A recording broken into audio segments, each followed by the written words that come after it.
Firing up a vehicle that's been sitting for years, just by adding some gas that's also been sitting for years.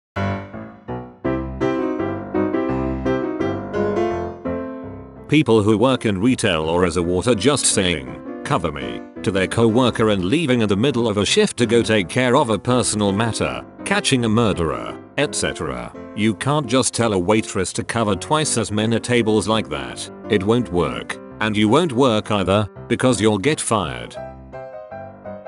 Cutting my own hair in a gas station bathroom while I'm the run, and when I leave, it's salon fabulous. Trying to convince a retired guy to do one more job.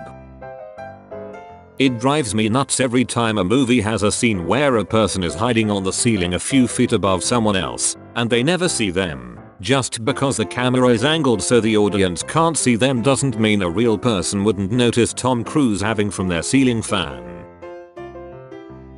Walking away from an explosion. Flying airplanes and helicopters extremely low to the ground.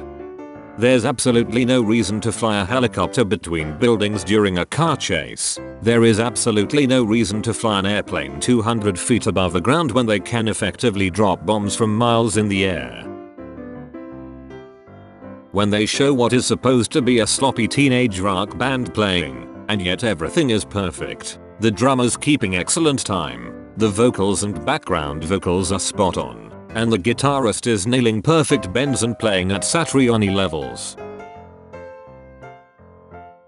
Grand romantic gestures don't convince someone who's on the fence about you that you're worth it, just that you're probably a nutcase.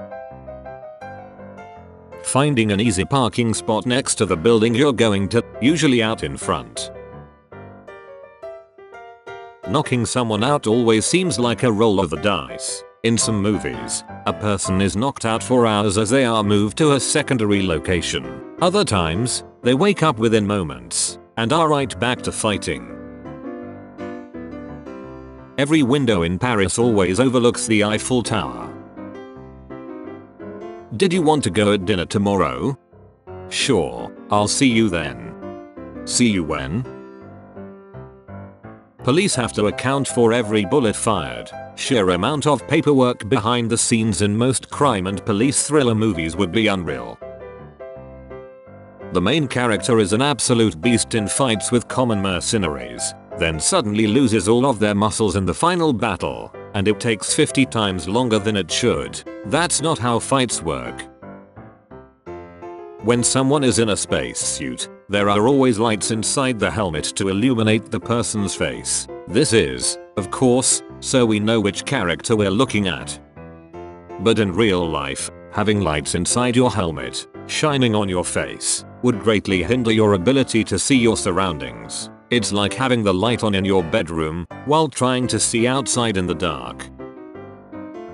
If you are shy, you can change your hairdo and outfit and immediately become extroverted.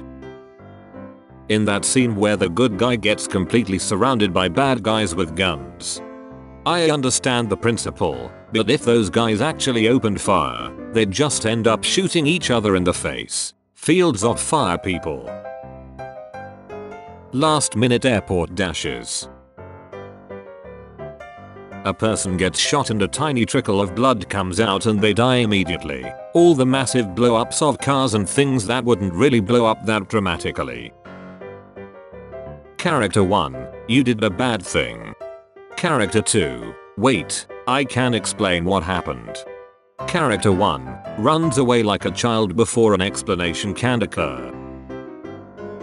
If the girl says no, don't listen. Keep pestering her and hurting yourself until you hurt yourself enough that she finally gives in. That's how you earn movie love. That or share just a single scene with the girl, and then after the adventure is over, you can kiss out of nowhere, and the movie will pretend you had a whole romantic subplot when there wasn't any. People in entry-level positions having nice, spacious, roommate-free apartments in places like New York City. Walks into a small airplane, becomes TARDIS.